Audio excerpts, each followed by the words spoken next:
In this episode, we're going to go deeper regarding the Iranian conflict, something that mainstream is not covering. See, the story most Americans know starts in 1979. The story most Iranians know starts in 1953. But the real story starts earlier with oil deals, Russian expansion, Cold War fear, and decisions by every side that stacked on top of each other for decades. No side is innocent, no side is all guilty. The thinking mistakes are the same ones people make every day.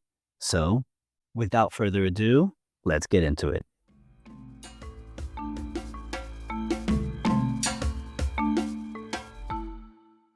I want to tell you two stories. Both are true, and both are missing the other half. Story number one. In 1953, the CIA and the British intelligence helped kick out Iran's prime minister, a man their own people had chosen. They replaced him with a king who ran the country for about 26 years using a secret police force that allegedly tortured and killed anyone who disagreed with him. They did it, at least in part, to protect Western oil interests. The CIA admitted it in 2013 when they released the secret files. And this source is by the CIA declassified documents, the 2013 National Security Archive in George Washington University, the US State Department. Story number two. In the years before that overthrow, Iran was falling apart. The economy was collapsing because Britain had cut off Iran's ability to sell oil to the world. The largest communist party in the Middle East, a group called the Today, and again, some of these words, I may not be saying it correctly, but that's okay. Context is what matters. Was growing fast. The Today had people inside the military and proven connections to Russia. The Soviet Union had already tried to grab a piece of northern Iran after World War II. The prime minister, while he wasn't a communist himself, had started ruling by himself, making decisions without a vote, jailing people who opposed him, and depending on the Today, TUDEH, to put crowds in the streets for him. Major religious leaders who once backed him turned against him. The country was coming apart at the seams, and it shared a long border with the Soviet Union right in the middle of the Cold War. And again, this is sourced from Congressional Research Service, the Bulletin of the Atomic Scientists, CIA, Operational History, the Battle of Iran. Now, if you only hear story one, America is the bad guy. If you only hear story two, America was making a tough but reasonable Cold War decision. The truth is messier than either version.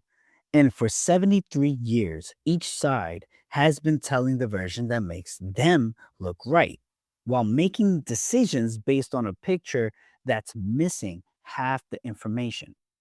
Now we're at war with Iran.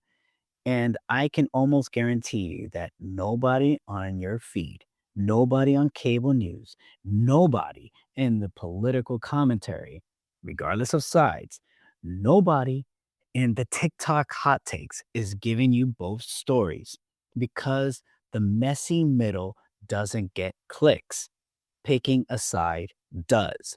And that's probably why this is going to be either shadow banned or not given the full spotlight that it deserves. Today, I'm going to give you the full chain, every link, every side, every thinking mistake, not so you can pick a team, so you can actually understand what's happening and why the same thinking mistakes that created a 73-year crisis between two countries are the same ones destroying marriages, draining bank accounts, and ruining careers. The scale is obviously different. The psychology, however, is identical. I'm Mike Aponte, also known as M.A. Aponte, and this is Thinking to Think. If this is your first time here, we focus on all things in critical thinking, problem solving, leadership, and social sciences. I am a former soldier, Merrill Lynch BlackRock wealth manager, former police officer, educator, and now an executive director of a charter school. I'm a published author and currently have my own consulting firm. If you have any interest in improving your critical thinking, problem solving, leadership, or have a general interest in the different social sciences such as government, psychology, history, etc., please subscribe to this channel since I do post weekly on a variety of topics. So please like, share, subscribe. Part 1, Before 1953. The part nobody tells you. Now, to understand 1953, you have to go back further because the overthrow didn't come out of nowhere. There were focused building for decades that made it. Maybe not unavoidable, but deeply predictable to anyone paying attention. Let me walk you through it. We're first going to focus on the catalyst, where it all began. And that starts with the famous word oil, where it all started. In 1901, a British businessman named William Knox D'Arcy cut a deal with Iran's government to be the only company allowed to drill for and sell Iran's oil. The deal was completely one sided. Iran got a tiny piece of the money, while a British company ran everything. By the 1940s, the Anglo Iranian Oil Company, the company we know now as BP, had become the most profitable British business in the world. Think about that for a second. Iran was sitting on one of the biggest oil supplies on the planet, and its own people were living in poverty, while that money went mostly to London. That created a deep, real anger among everyday Iranians. This wasn't fake outrage, it was a real injustice. People were watching their country, greatest resource, making someone else rich. That anger built up for decades. But, and this matters, the British had also built everything that made the oil business work: the refineries, the pipelines, the shipping network. That was British money and British engineering. So when Iran's later took over the oil industry, the British had a real complaint too. Not one that justifies what happened next, but a real one. Both sides had a case. Already, you're seeing the pattern that will repeat for the next 73 years. And what was happening during that time within those 73 years? Well, World War II. That leads to Russia's shadow. During World War II, Britain and the Soviet Union both occupied Iran to protect supply routes and keep the oil out of German hands. After the war ended, Britain left, the Soviets didn't. They tried to keep control of northern Iran and backed groups trying to break away and form their own separate countries. This was the first major standoff between the US and Russia over Iran. The Soviets eventually pulled out under international pressure in 1946, but the message was clear. Moscow saw Iran as a prize worth fighting for, and the Today Party, Iran's Communist Party, started in 1941. And this kept its connection to Moscow and grew into the biggest political party in the country. Now, here's where the critical thinking kicks in. The Today party looks very different depending on who's describing them. To the West, they were Russian puppet, a group connected to Russian intelligence known as the KGB that killed political opponents, bombed police stations, and would have handed Iran to Russia if they got the chance. To the Iranian left, they were the real political party fighting for workers' rights that got unfairly painted as villains by Western spin. The evidence says both descriptions had truth in them. Secret documents that were later released confirmed that Today Party had real ties to Russian intelligence, but they also had genuine support from working class Iranians who were sick of being poor while foreigners got rich off their oil. Here's the thing, both of those can be true at the same time. And that's what psychologists call holding complexity. A group can represent real problems and be influenced by a foreign power at the same time. But in 1953, neither side could hold both ideas. The West only saw the Russian threat, the Iranian left only saw the class struggle. Here's where things get a little bit more complicated. We're going to start with Mohammad Mossadegh, became prime minister in 1951. He's one of the most argued about leaders in the part of the world. And how you see him usually says more about your views than about who he actually was. What's not argued about, he was appointed by the Shah, Iran's king, and approved by parliament. He took over the British Oil Company, now BP, and said Iran's resources should benefit Iran. This made him wildly popular at home and created a showdown with Britain. What is argued about, basically everything else. His fans call him a champion of democracy who stood up to powerful countries trying to push Iran around. His critics point out that he came from a wealthy, powerful family, started ruling by himself through emergency orders from 1952 on, shut down parliament, jailed people who disagreed with him, and held a vote where he supposedly got 99% approval. And that number doesn't happen in real elections. He wasn't a communist, and he actually criticized the Today for wanting to give oil deals to Russia. But by 1953, he was depending on the Today as his main muscle in the streets, a partnership of convenience that scared both the religious leaders and the West. This resource came from CIA operational history, the National Security Archive.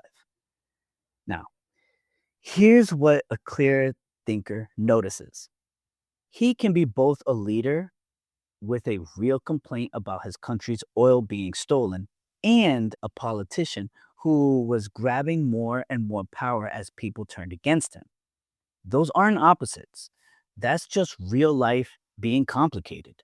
And smashing that complexity down into either hero or dictator is the first thinking failure in this 73-year chain. So, what actually led to the overthrow in August 1953? It wasn't one reason, it was multiple reasons all coming together at the same time. Researchers call this a convergence of interests, different groups wanting different things, but all arriving at the same action. One, Britain wanted its oil monopoly back. That's documented. The British flat out asked the US to help get rid of the Mossadegh after he took over their company. When President Truman said no, they waited for Eisenhower. The US was afraid Russia would take over Iran. Whether that fear matched the real danger is still debated. But the fear itself was real. The CIA's own secret documents from 1953 actually said a Tudor takeover was unlikely, but the politicians used the communist threat to justify actions anyway. The Dulles brothers, one running the CIA, the other running the State Department, believed any country not firmly on America's side was in danger of going communist. Three, Iran's own religious leaders turned against the Mossadegh. This gets left out of the story a lot. Ayatollah Kashani, who had been one of the Mossadegh's biggest supporters, switched sides by 1953. Other senior religious leaders, including some historians say a young Ruhollah Khomeini, backed bringing the Shah back. A 2018 secret British document that was later released showed the US Embassy sent large amounts of money to influential people, including senior Iranian religious leaders in the days before the overthrow. Four, the Mossadegh was losing support at home. The British oil cutoff had wrecked the economy. Tens of thousands of people lost their jobs. His emergency rule pushed away people in the middle. The Dudeh group was growing was a growing presence, scared in the middle class and the religious community. The CIA paid for fake protests, bribed newspapers, editors to print lies, and hired street gangs to create chaos. About 300 people died. Mossadegh was arrested, put on trial, sentenced to 3 years in prison, then lived under a house arrest until he died. The Shah was put back in power and ruled for 26 more years as a dictator backed by the West. And here's where I want you to think carefully. Depending on which of these four reasons you focus on, you get a completely different conclusion about whether it was right or wrong. If it's about oil, it looks like powerful countries bullying a weaker one, what people call imperialism. If it's about communism, it looks like a necessary Cold War decision. If it's about Iran's own collapse, it looks like a tragic step into a government that was already failing. If it's about religious politics, it complicates the America forced this story because Iranian leaders actively helped make it happen. The honest answer is it was all four at the same time. And the inability to hold all four, the need to crush it down into one simple story, is itself a thinking failure that has twisted this history for 73 years. Part 2: The Shah, the Revolution, and the Hostages. Whatever you think about the overthrow, the results are not up for debate. The Shah grabbed all the power, ruled as a dictator, and used Savak, his secret police, trained with the CIA's help, to crush anyone who spoke up. Iran's economy grew, but at the cost of the people's freedom. By the late 1970s, a huge mix of groups, people who wanted democracy, leftists, religious leaders, and ordinary Iranians fed up with the corruption and being silenced, all rose up together. The Shah ran in January 1979. Ayatollah Khamenei came back from being forced out of the country and set up the Islamic Republic. Now, we see pictures and images of the times of the 1970s. There was a strong middle class. That is undebatable because we have the evidence, we have the primary resources. But in 1979, in November, Iranian students took over the US Embassy and held 52 Americans hostage for 444 days. They called the embassy the den of spies and demanded the Shah be sent back. He'd been led into the US for cancer treatment. Now, the critical thinking question: was taking the embassy justified?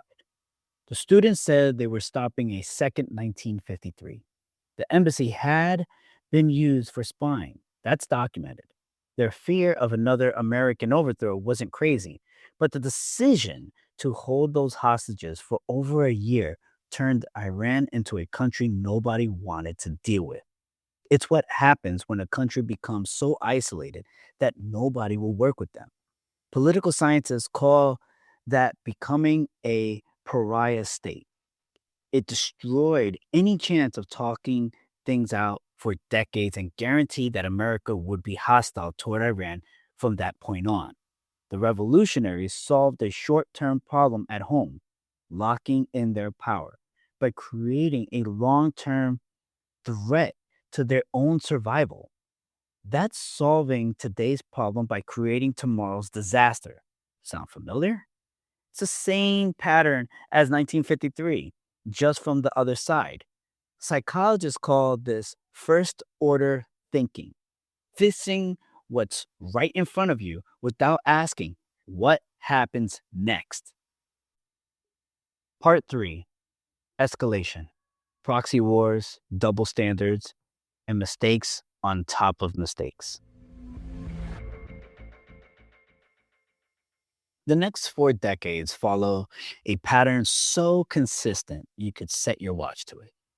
Between 1980 and 1988, Iraq, led by Saddam Hussein, invades Iran.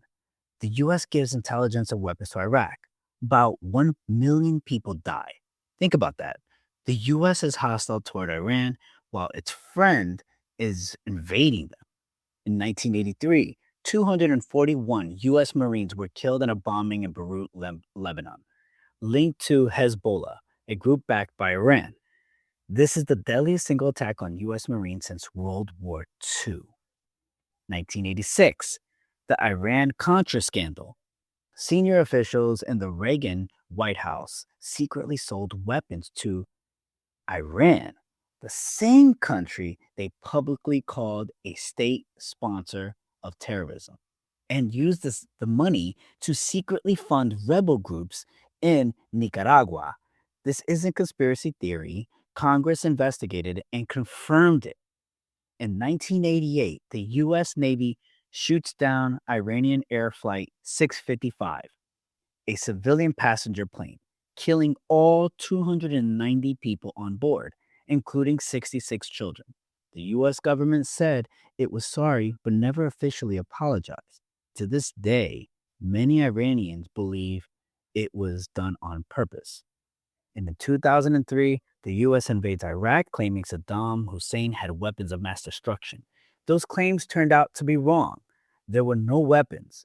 Iran watched its neighbor get invaded and destroyed over weapons that didn't exist and came to a reasonable conclusion.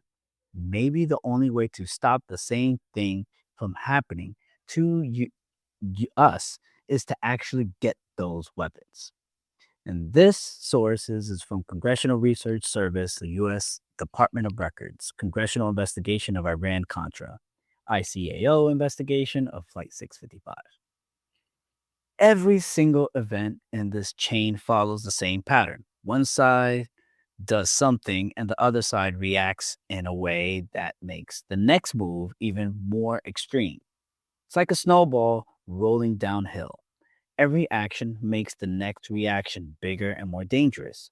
Systems thinkers call this a reinforcing feedback loop. And at no point in 73 years does anyone on either side step back and ask, is what we're doing actually working? That's what happens when you're invested so much that quitting feels impossible. Economists call it the sunk cost fallacy. The idea that I've already put into too much in to walk away now. It's the same reason you keep paying for a gym membership you never use, except when countries do it, people die. Part 4: The nuclear question. Backing down, broken deals, and the road to war. Now we get to the part that matters most for understanding today. And I need you to hold two things in your head at the same time because both are true. Number one, Iran was working toward being able to build nuclear weapons. Nobody credible argues otherwise. US intelligence found that Iran was actually trying to build a bomb under a secret program called AMAD from the late 1980s until 2003 when they officially stopped the weapons program. But they never stopped enriching uranium. That means processing raw uranium to make it more powerful. Enrichment is the hardest part of building a bomb. Once you can do that, the rest is a shorter technical step. Number two, the world tried to solve this through talking and deal making, what's called diplomacy, over and over, across multiple decades, under multiple presidents. And the pattern that came out of all that effort is deeply troubling. Here's the documented timeline. In 2002, Iran's secret uranium enrichment program is exposed by opposition groups living outside Iran. 2005, the IAEA, the International Atomic Energy Agency, basically the world's nuclear watchdog, finds Iran is breaking the rules they agreed to follow. 2006 through 2010, the UN Security Council passes after resolution demanding Iran stop enriching uranium and puts increasing pressure on them through sanctions, economic penalties designed to force a change. Iran keeps enriching anyway. 2015, the JCPOA, also called the Iranian Nuclear Deal, is signed by Iran, the US, UK, France, Germany, Russia, and China. Iran agrees to limit how much they enrich uranium, cut their equipment by two-thirds, and let inspectors in to verify. In exchange, over $100 billion in frozen money released back to Iran, plus sanctions lifted. The deal held for about 3 years. The IAEA confirmed Iran was following the rules, but in May 2018, the US pulled out of the deal, pointing to Iran's missile programs, its support for armed groups in other countries, and what the White House called basic problems with the agreement. At that time, America walked away, and the IAEA was reporting that Iran was keeping its end of the bargain. And this is from the IAEA verification reports 2016 through 2018. What happened next is where the argument for military action gets its power. This is what happens when people mean what they talk about as appeasement, backing down or giving into a threat, hoping they'll stop. But instead, they just got bolder. In 2019, Iran starts going past the deal's limits, enriching beyond the 3.67% cap they agreed to. In 2020, after the US killed Iran's top general, Qasem Soleimani, Iran said it would no longer follow any of the deal's limits. Enrichment sped up fast. In 2021, Iran started enriching to 20%, way past anything needed for peaceful energy. In 2023, the IAEA found uranium particles enrichment to 83.7% at one of Iran's facilities. Weapons grade is 90%. Iran called it an accidental fluctuation. You can decide how much you believe that. In 2024, the IAEA and European intelligence agencies estimated Iran had built up enough enrichment uranium for 4 nuclear bombs if they processed it just a little further.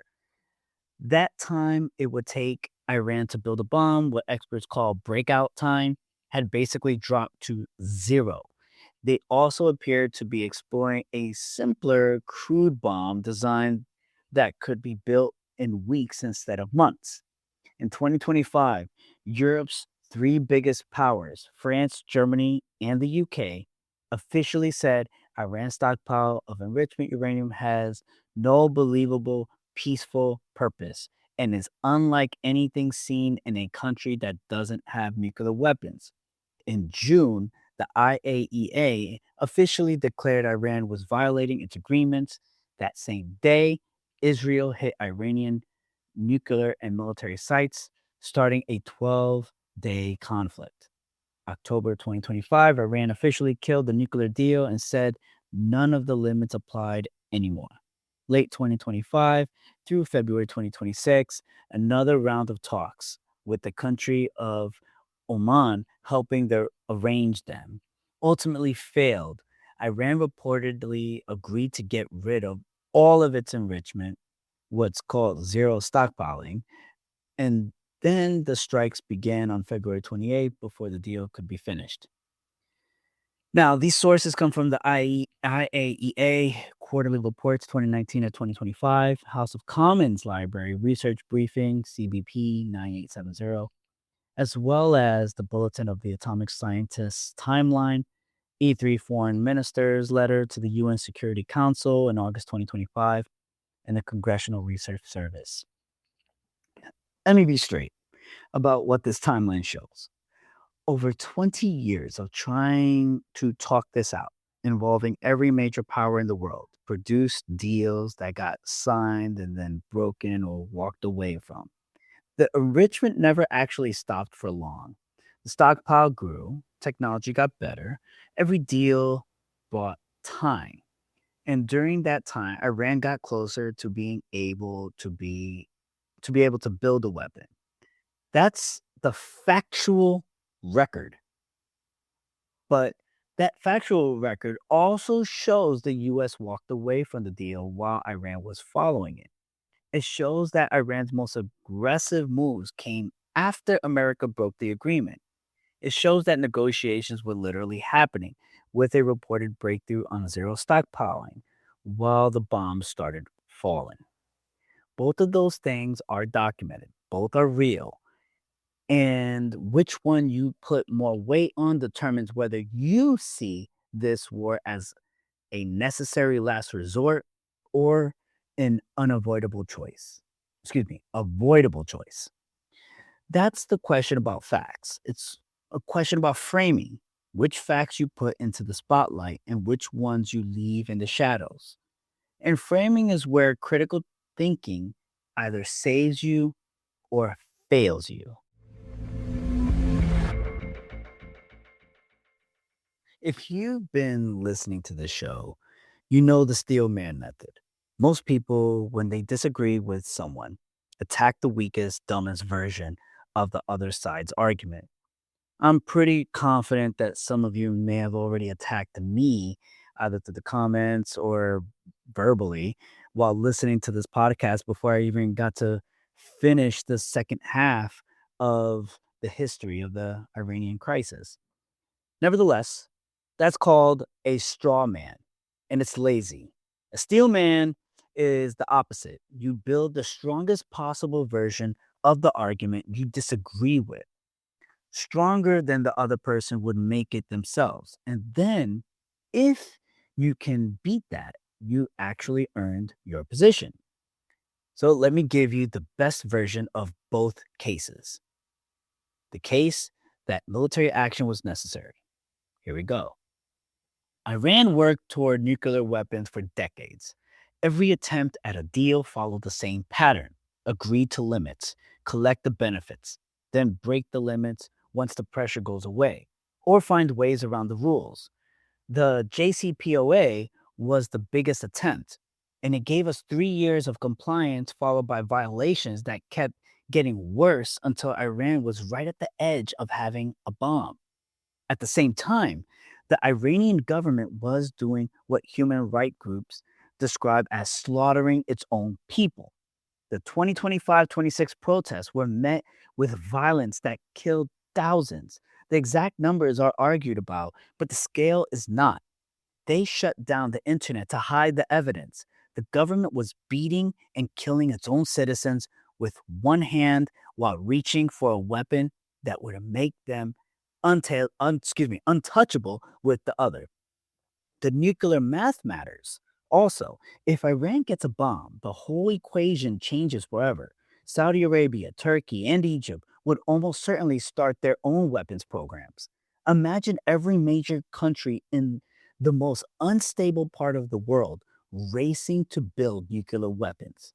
The argument is yes, acting now is expensive and painful, but letting Iran get a bomb is far more expensive and far more painful down the road. The people who support this action point to a broader pattern of what happens when you keep backing down from a government that breaks its promises while building up its weapons. The word for that is appeasement, giving in to a threat and hoping it goes away. Historically, it doesn't. It just creates more dangerous enemies. And I want to be honest with you. Part of this argument are strong. The pattern broken agreements is documented. The nuclear progress is real. The government's treatment of its own people is documented by multiple independent organizations. These are not made up claims.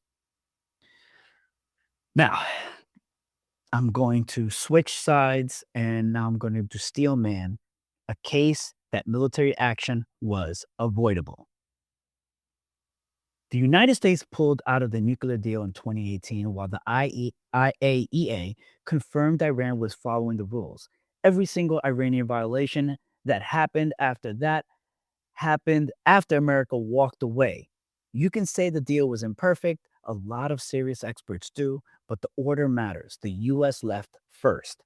They're about to attack argument doesn't match the actual evidence. America's own Director of National Intelligence told Congress as recently as March 2025 that Iran had not restarted its weapons program. The IAEA said Iran was not days or weeks away from a bomb. US intelligence estimated Iran would need until about 2035 to build a long range missile that could reach America. Having enriched uranium is a necessary step toward a weapon, but it's not the whole thing. There's a real gap between having the material and having a working weapon you can actually use. Negotiations were happening, multiple rounds of talks with Oman helping set them up had reportedly reached a breakthrough on the zero stockpiling question days before the strikes began. The European Council on Foreign Relations called the strikes an illegal war of choice. Legal experts question whether the strikes were legal under the rules that govern when countries can attack each other, what's known as the UN Charter. And the comparison to World War II, comparing Iran to Nazi Germany, is emotionally powerful, but doesn't hold up when you actually look at the facts. Iran's economy, military power, and the goals are nothing like 1938 Germany. Iran is a mid sized country with an old, worn out military that was being weakened by economic penalties, not an industrial superpower gearing up to conquer a continent. Again, I want to be honest, part of this argument are also strong. The US did leave the deal first. Intelligence did not support the idea that an attack was coming any day. Negotiations were happening. The legal basis is questioned by serious scholars. Now, holding both at the same time, and here's what I need you to understand. And this is the heart of what this show teaches. Both of these positions have real evidence behind them. Neither one is made up. In the second one, you crush this down into one simple story. We had it to act, or this was a crime. You stopped thinking and started performing. It can be true at the same time that Iran was building toward nuclear weapons and that the timeline didn't demand strikes right this second. It can also be true that the Iranian government is brutal and that bombing their country won't free their people. It can be true that the deal after deal got broken and that most recent deals was sabotaged before it could work.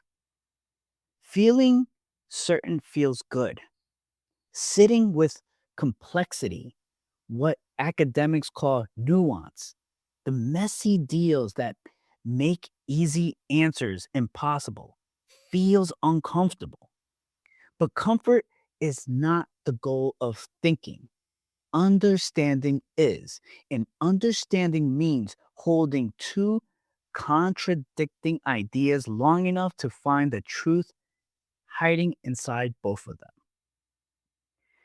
And let me name the specific thinking mistakes that created this chain. And as I go through them, I want you to check yourself because I promise you, you're making the same ones in your own life.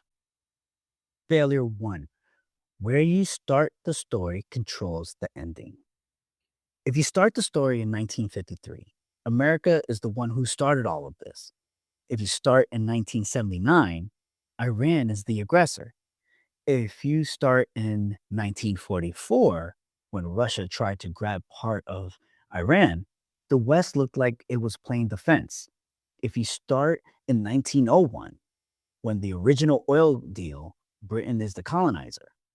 Every starting point gives you a different villain and a different hero. This is what's called narrative manipulation, controlling the story by choosing where it begins. And every side does it. Right now, on your feed, people are picking their starting point based on which ending they want you to believe.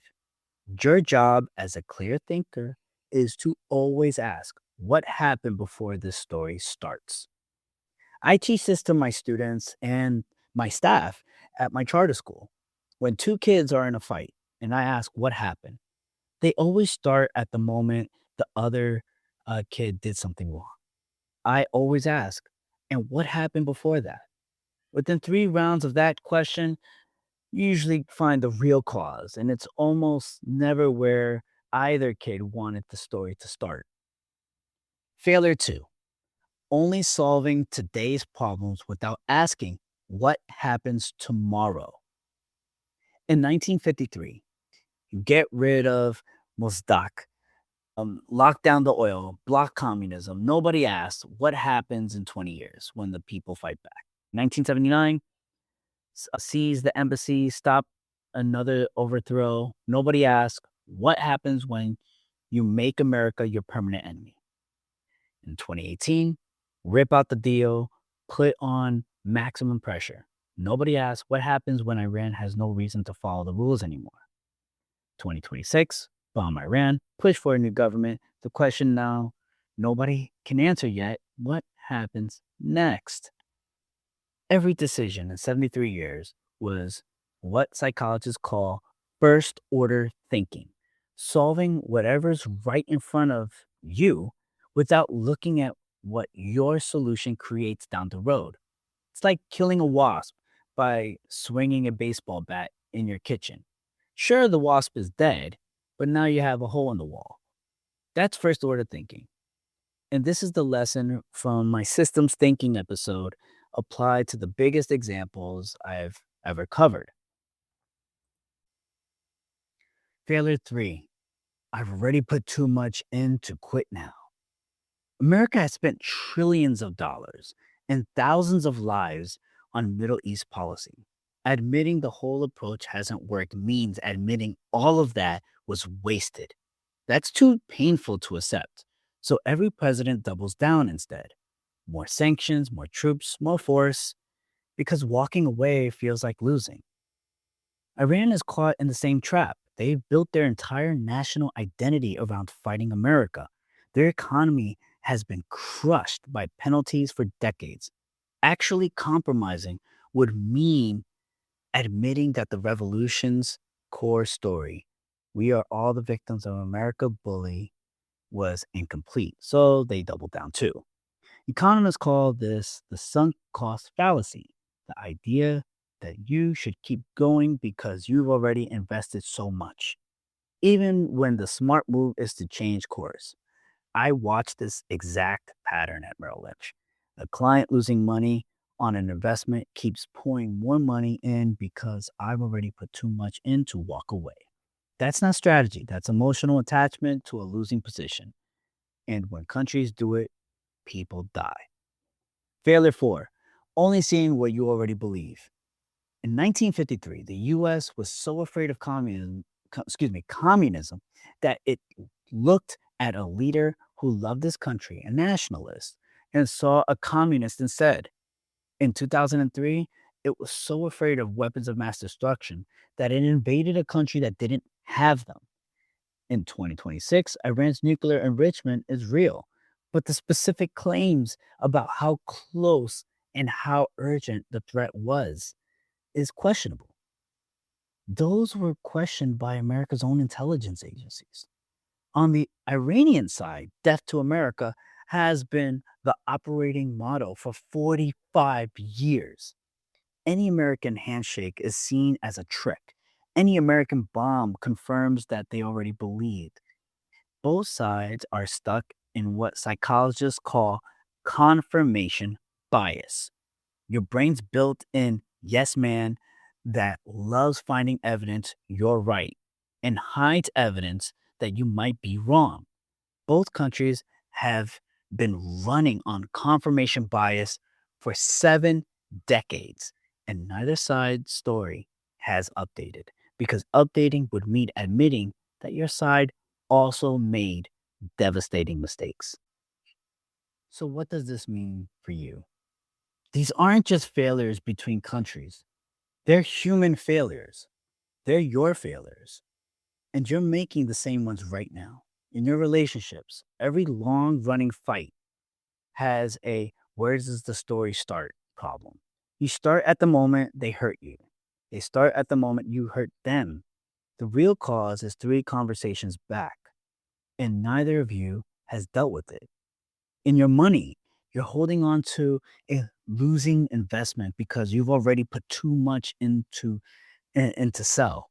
That's sunk cost. The money you already lost is gone, whether you sell it or not. The only question is, what's the smartest move from here? In your career, you keep doubling down on an approach that isn't working because changing directions feels like admitting you were wrong. So, your homework this week: 3 things. Pick one fight in your life. Ask yourself, where does my version of this story start? Now ask, where does their version start? What happened before you start pointing that you're not seeing? Steelman the other side. Build the absolute strongest case for their position, stronger than they would build it themselves. If you can't do this, you don't understand the fight well enough to fix it. And find your sunk cost. What have you invested? Time, money, pride? That's keeping you from considering a different approach. Ask yourself, if I had zero history with this situation, what would I do? That's probably the right answer. So let me bring it home.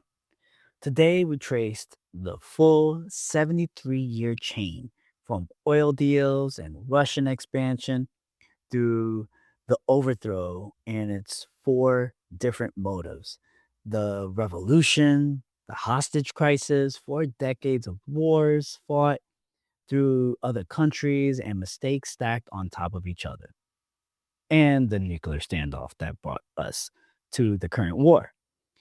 We built the strongest case for military action and the strongest case against it.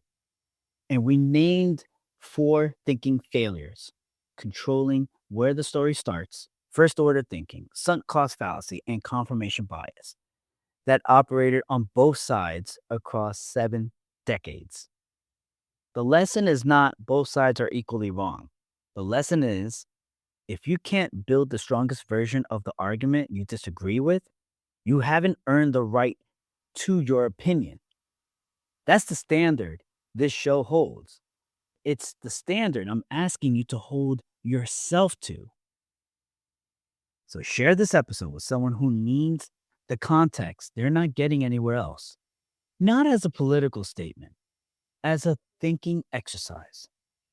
Free worksheets, the clear protocol from my previous episode, plus a new where does your story start exercise are at the my Substack, Aponte, so Maaponte.substack.com. The full critical thinking toolkit is available to paid subscribers for $10 a month. My Udemy course is we're gonna be able to walk you through every framework from the ground up. That's coming soon. But in order for you to know, you have to subscribe to Thinking to Think, and you have to subscribe to Substack, where I'll make that announcement when it's live. Next week, episode: Your Money is Panicking. Are you? Oil prices are spiking, fluctuating all over the place. Markets are all over the place. Gas had its biggest single day price jump since 2005. And people you know are about to make more money decisions they'll regret for the next decade. I used to manage money through a major market crash at Merrill Lynch and BlackRock. I watched smart people lose hundreds of thousands of dollars, not because the market crashed, but because their fear made the decisions. I'm going to teach you exactly how to protect yourself and your family, so don't miss that. In order for you not to miss that, please like, subscribe, excuse me, just subscribe. And you may want to put the notification on some of these platforms wherever you're listening. Until then, question the starting point, steel man the other side, and keep thinking. I'm Mike Aponte, also known as M.A. Aponte, and this is Thinking to Think.